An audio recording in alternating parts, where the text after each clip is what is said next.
Welcome to the FaceTime with God podcast.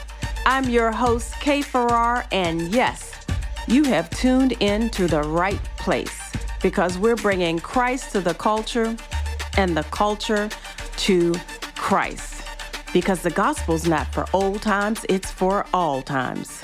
So we've got relevant topics, real people, and we're starting right now. So I want to read you something from this definition of Black excellence, but I want to, and we don't have to necessarily get these paddles out again, but I was reading some information about it, and I want to ask you guys this question, right? The whole room. What do you all think? Is that a positive term? This is a little different, but is that a positive term or a negative term? What do you think and why? Black excellence. I'll start. I think it's a positive term because I think we as Black folks are judged as a race, not as individuals. And so when we don't present ourselves, like a lot of times when I watch the Housewives of Atlanta or that crazy stuff over in Huntsville, everybody thinks all Black women are like that. And I said, none of the women in my lifetime are like that. So they don't represent the women that I know, but people see that. So we have to be better. The old folks always says twice as good, half as far. So you recognize that. And I told my daughter this. I said, Alex, you're a PT. You're dealing with these people. You're only Black person working up in here. But you got to go to extra because it's not good, but we have to because that's the lot that we are dealt with. Right. But the grace of God gives us the ability to do the extra. Yeah, it's exhausting at times. Yeah. But what's wrong with being your best? Yeah. Yeah, I like it. And, some people might have been wondering because honestly, until I was doing some research, I had never heard anybody speak of it as possibly a negative, but they were coming from the standpoint that why should you have to go above and beyond in order to be accepted?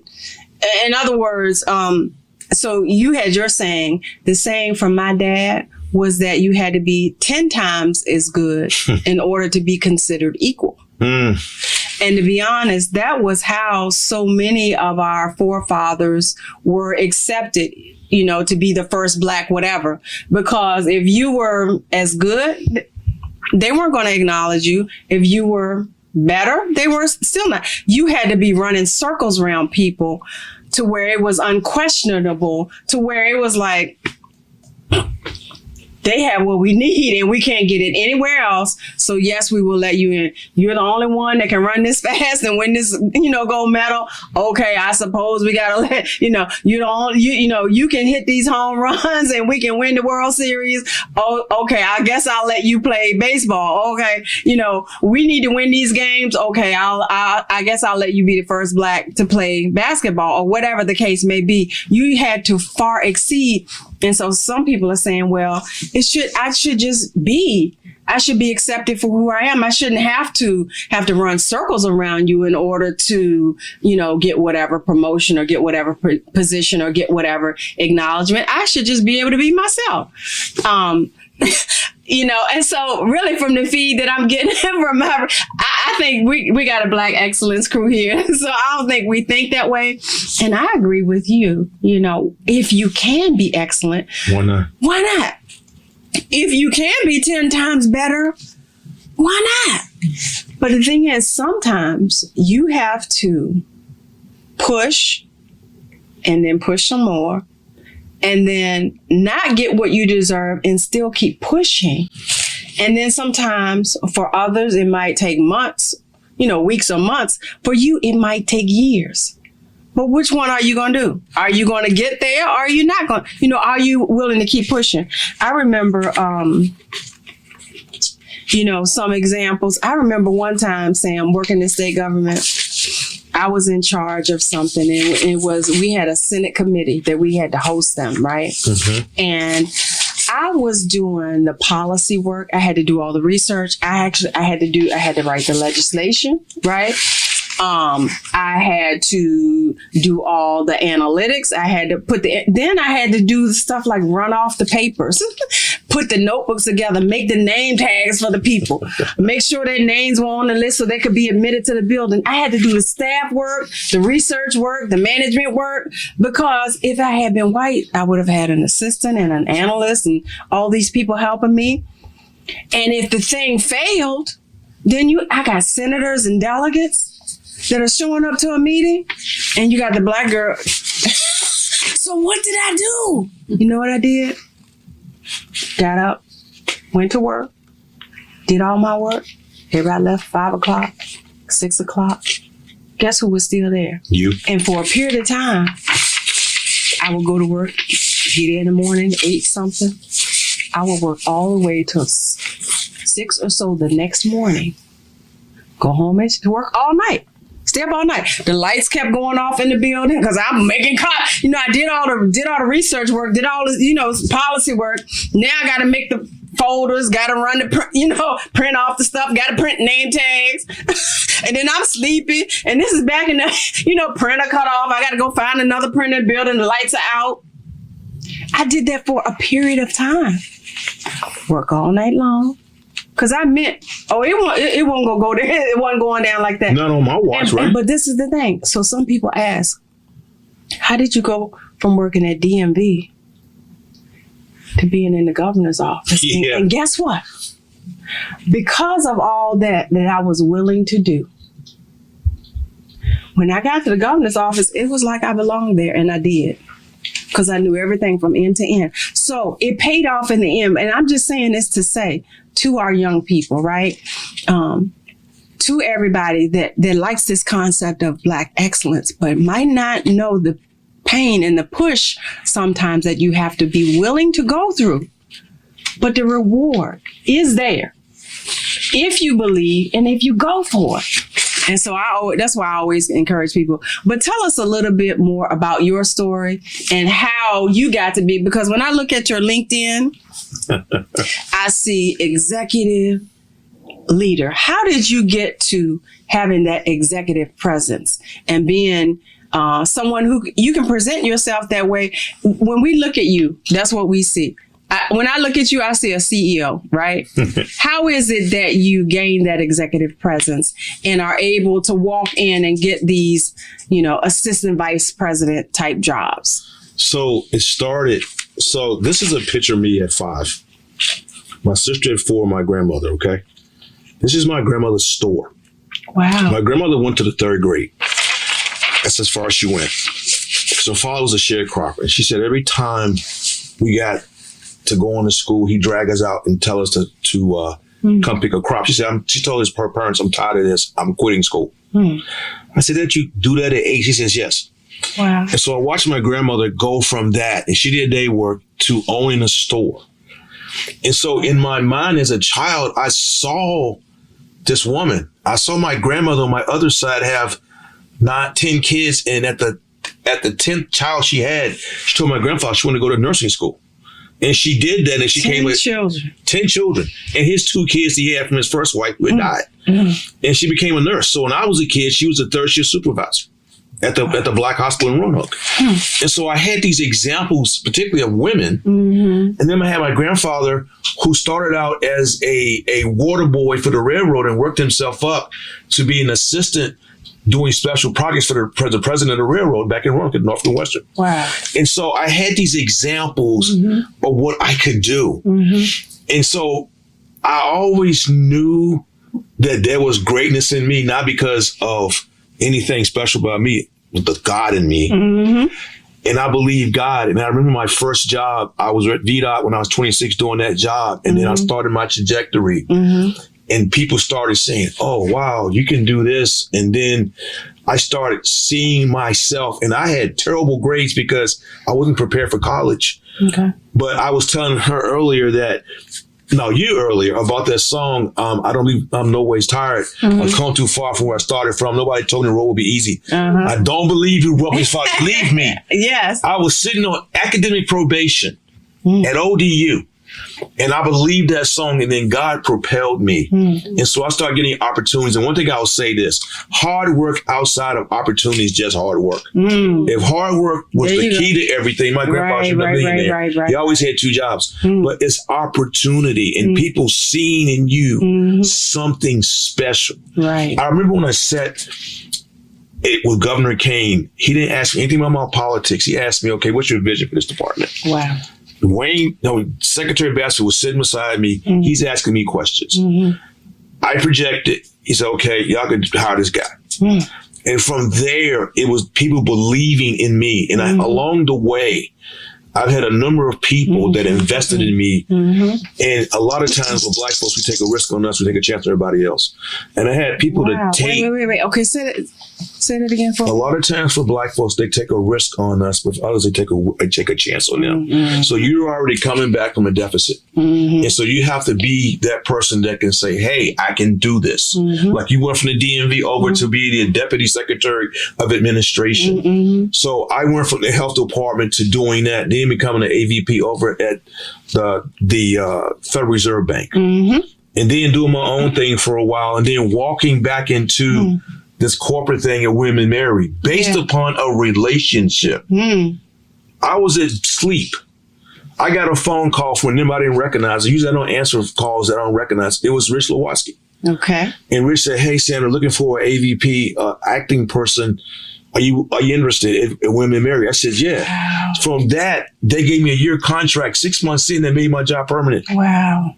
That's 3.5 years ago. So awesome. And that relationship. All of it. It's the network. It really, and God will give you favor. Yes. But you have to be favorable. Yes. Like seriously. In other words, you have to be ready for opportunity. You do. And you have to embrace it, right? And you actually have to fit the bill. No question. One thing about Women Marry, people know about me is that I call it the brand. And I said, okay, if you walk on this campus, you're going to see, I've had the guy in charge of advancement tell me, he said, Sam, I've been here 10 years. Nobody has cared as much detail as you have about the place and the grounds. I said, yeah, because that's our selling point. As a parent's walking through this place, the kids are looking at all the activities. The parents looking at where my kid going to be staying at. And so I want you to come there and feel like that the Wren Yard is your front porch. The most impactful building I've ever done in my life was Memorial to the Enslaved at Women Marry of all my life, because I said, this is going to represent these people, these 192 people that were enslaved from 1695 to 1865. This is what they represent. And I'm going to make sure when we do this project, it's going to be the best memorial that you can find. Wow. But like you said, Kim, you have to walk in that excellence and know that you got to be better, because people are going to already think that you're going to be less, because sometimes look at your skin color and say, oh, they see what they see on TV. Yeah. That's not my story. It will not be my story. So we're standing here in front of Barbara Johns. She was a student advocate for better schools down in Farmville, and she walked out of her high school and she protested, and she brought the rest of the high school with her. And so she was very instrumental in Brown v. Board of Education when the segregation was actually overruled in Virginia and the rest of the nation. And the other thing, just like I said, when we look at you, you look like Women Marry, right? You look like an AVP. You look like a VP. You look like a CEO. You look like a president. And I'm serious. Look at the suit, the bow tie. And so what would you say to some of our younger people who feel that, they might want the position, but they might not want to look the part, and they might not feel that they need to take away their heritage, or, they might want to wear different hairstyles, okay, which is fine, right? But how do you feel you fare if you want to, in other words, if you want to have an ethnic look, but you want to be in a predominantly white organization and be in leadership? Do the two match? I know legally they're supposed to, but in reality, do they match? It's interesting you asked that question. I went to the Federal Reserve Bank. I used to wear a bow tie every day in a suit. And I had a boss. She said, Sam, you should dress who you want to emulate. And so I was the only person, because they had relaxed the dress code. And I'm like, why are you wearing them bow ties? I said, because you never know who you're going to meet. And I do a guest lecture every semester at ODU. It's on branding and entrepreneurship. And I'll be doing it in April. And there's a slide that I have that says that people make an impression of you in the first 7 seconds. And when they do that, either it goes up or it goes down. So if I come into a place, there is a time and place for the ethnic look. But it's also important that when you're in the workplace and you got to look and see what the workplace looks like, and then you emulate that if you want to be where those folks are that you're trying to be like. If you come in there with your own style and it doesn't fit the parameters of what they're doing, you'll get looked over. Yeah. And you guys, I do, I know this is I don't know what you want to call about it. The topic is one of those touchy ones, right? Especially when you talk about Black history and, all of that. And so let me just throw in a couple things. It's kind of funny for me because, Sam, I don't know if you've ever seen me kind of this dressed down. No. So this is the funny thing, right? I don't think you've ever seen me be this, relaxed or dressed down. Nope. And this is a little dressed up version, a little bit. I put the jacket on.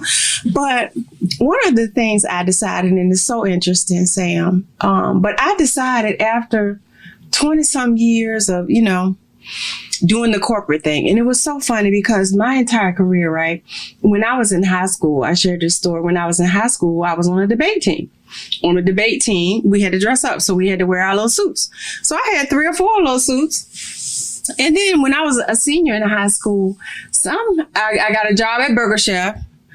And that lasted about a month or so because I was like, I cannot deal with all these lines. And the Burger Chef, not Burger King, Burger Chef, man, they had a big salad bar. So I had to do the salad bar. I had to clean the dining area, had to run the cash register. They were short staffed. I had to go in the back and help stage the food. So that lasted about a month. So, but then my next job was working at UVB. United Bank of Virginia. And I was like, ooh, I'm going from Burger Chef to the bank. So guess what? I wore my little debate suit. This will work. Because I said, I'm going in the office. And in the bank, I figured that's what you wore at a bank. Charlie were in there all dressed down, but I had on my suit. So they made me manager over some lockbox account. And I'm in high school. I'm like, because I looked the part. Like, seriously, you guys. And from then on, I wore a suit to work every day for roughly, it started to wane a little bit towards that 25 years, but roughly until I retired, right? My friends, different nail polish and different things, and hair and different earrings and rings and stuff. I wore natural nails. I wore a very conservative haircut, and I wore my suit and my leather pumps, had a little bag, very light perfume, like a little touch, you know what I mean? Very conservative. When I went to DMV, one of the things they told me, kind of like this, some of the story you told, they said, one day we're all going to work for you. Yeah, that's what my bosses told me. And guess what? It kind of became true when I went to the governor's office, right? How I presented myself, because, and I was diligent with my work, and I presented myself, and I was wearing those suits every day. And some people would look at me like, why do you think you're all that? You're not a manager, because I was wearing my suits and things when I wasn't a manager, but I was dressing like one. And some people were like, why are you coming here looking like that all the time? But again, it was the environment. It was not really so much my style per se, but it was appropriate for that environment and where I wanted to go. So that's how I dressed. But when I got to a point to where I'm like, you know what? I'm gonna put some color in my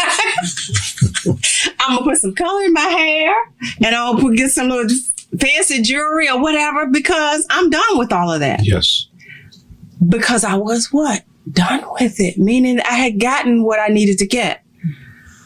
But for people who are trying to advance in a career, it's a different thing, just like you said.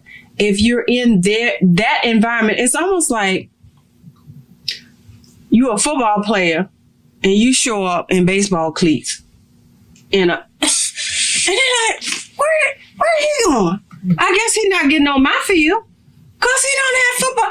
Football, boo, hey, hello. This is football. You wear pads. We wear cleats. We wear, not the baseball ones. So in other words, you have to be dressed and prepared for the environment that you're trying to work in. But somehow, I think, honestly, you guys, in our community, we have it a little bit off. Yes, in a way, it's wrong that you can't dress your ethnic style or whatever. You should, and by law, they say they won't discriminate against you, but all you have to do, pull up the payroll. Okay, you think they're not discriminating. You have a job. Okay, all right, fine. Let's pull up the payroll, check your pay, what you're getting paid versus what the other person's getting paid. Let's see who's getting the promotion. Just look. See who's getting the promotions. Or the other thing, what you can do, Sam? Pull up the board of directors of the company that you work for. What do they look like? What are they wearing? Yes. So if you want to go up in that organization, exactly what you said, you need to reflect their culture because you want to go up in their organization. Yes, they should allow you to be yourself and all of that, and they might say that, but look at the promotions, look at the payroll, and see who, they're rewarding in that way. So how do we help our younger people sometimes with that message? Now, if they don't want to go up in those organizations or whatever, or you want to be your own CEO or, you want to start your own business, that's something different. But if you're in somebody else's business, it's really, would you agree or not agree that it's incumbent upon you to accept and adopt their culture? What are your thoughts? What do we say to our young people? My thoughts are that, they say in Rome, do what Romans do. Now, so I saw the other night, I always had this philosophy in life that life's about challenge, is about choices and opportunities. Mm-hmm. And sometimes the choices you make will inform your opportunities. But then the Spirit of God gave me something a month ago to add to this. So life's about choices, challenges, and opportunities. Because if you live this life long enough, you're going to have some challenges. And so when just like you said about football, if you want to be a football player, you got to do all the rules. So why would corporate be any different than any other thing you do in life? Right. You have to follow the rules to get where you want to go. If you are a basketball player, you got to follow the basketball rules. You got to do the practice. You got to uniforms. You got to do what you got to do. So why is it that it's okay with these sports things, but when it comes to a corporate, right, where I want to be me, that's fine when you have your own gig. But when you get there, you can do that to a point because you still got to have clients. And there's still a way you got to present yourself. Like with Nick. So we would go do certain things. So, we dress up, and like when he was on this TV program there called Hampton Roads Business Weekly twice. Okay. No other business ever was on there twice. Wow. The woman said, "You've only been on there once, Sam." I said, "I don't care about nobody else but Nick right now." Nick did Miller Meats, and now Nick's doing Uncle Nick's Premium Meats. These are two separate entities. And so she put us back on there. But Nick had it. If you go to my LinkedIn profile, you can see she wrote a thing about me when I told her to put as a recommendation on my LinkedIn 5 years ago. Okay. But the thing is, when you want something, you've got to do something different if you want it. When you have bloodline, there are certain things that you say, guys and young ladies, you're going to be a part of this organization, you got to do this. If you don't, there's that door right there. Yeah. And it's not that you didn't like them. It's not that you had a problem with them as far as you didn't. It's that we need this order in order to go forward. Right. So yes, I know it's difficult. And one of the things I can say is, because I was mentoring 7 young men down on that campus, I was saying earlier that even though I am 62 years old, I still live in 2024. And I had to make a decision to be an active participant in 2024 and not rest on something I did 30 years ago. Wow. That's why I have an iPhone 15. So you're not going to leave me behind. Not behind. So look, but what do you think? Is it time to change some of that? Because for people like you and like me, because I've seen the times when I pushed and pushed and pushed and did everything and did the 10 times, work harder, right? But I did not make it. And so do you feel that we're at a point now to where maybe that rule should change and people should just go and do their own thing? In other words, maybe is the system so far off and so far against you that no matter what you do, only a few are going to break that ceiling? I mean, what do you think? I told my daughter this today. I said, Alex, the older daughter, the one's a PT, I said, even during slavery, there was a group of people that always made it. And I said, I'm going to be in that group. Mm-hmm. And so when I go over to guest lecture on entrepreneurship and branding, I say, look, guys, when I got out of school 37 years ago, you could go get a job and work 37 years and retire. Mm-hmm. Those days were done. Mm-hmm. You better have a side gig. So what I tell people is have your corporate or have your whatever job, but also make sure you got other streams of revenue coming in. Because when I lost my job 10 years ago at the Federal Reserve Bank and ran through all my 401k money, if I had a side gig on something, I would not have had the financial situation that I found myself in. So yes, if you want to do the corporate thing and be like the corporate folks, by all means, do what you have to do. But at the same time, invest in yourself. Have your own side gig. Make sure you got your streams of revenue coming in. Okay. So we're back to that, right? That opportunity and that stream of revenue. And it seems like it's been working for you, Sam. It's just been amazing to have you. This time, I feel like, let me just check and see. Yeah, it's about time to wrap it up. I know you have a lot of things that maybe we didn't get to. So what I want to do, one, I want to ask you to please come back. Maybe we can do a thing on business with you and Nick, because I would love to hear his testimony. But also I want to give you, the final word to share with us whatever you would like to share. And then, so yeah, give us the final word. So one of the things I'll say is that the beautiful thing about God is it doesn't matter where you came from. It just matters what you believe in yourself, believe in him, and where he can take you to. And one of the things I've done is spend 47 years studying my family's history. And I ran into situations where I found enslaved people in my family that actually served. And this is what's really crazy. I'm leaving with this one story. So I had two great grandfathers from Franklin County that were sent down here to Richmond to build fortifications, which are earthen places. What I did not know is the place that they actually were building was the Brook Run Shopping Center. Really? I just found this out in December. You see a sign that says fortifications. Yeah. So two of my great-great-grandfathers came down here and worked on those fortifications during slavery. Wow. And I did not know that. I had a document that said, this is the document that said that they were coming down here, which is this. These are the names of the slave masters, the names of the slaves, and what they are valued at. This document is dated January 1, 1863. But I never had proof that actually came until last month. And here's my great-grandfather's work where he came for 2 months down here. Here's his name, here's his master, and here's what she got paid. Wow. What she got paid for the work he did. And the reason why they valued him is because if he got killed or maimed, he had to pay her the value of him. And so he got valued at $1,800 in 1863. In 1864, he's valued at $5,000. Wow. That's the equivalent of $88,000 today. Wow.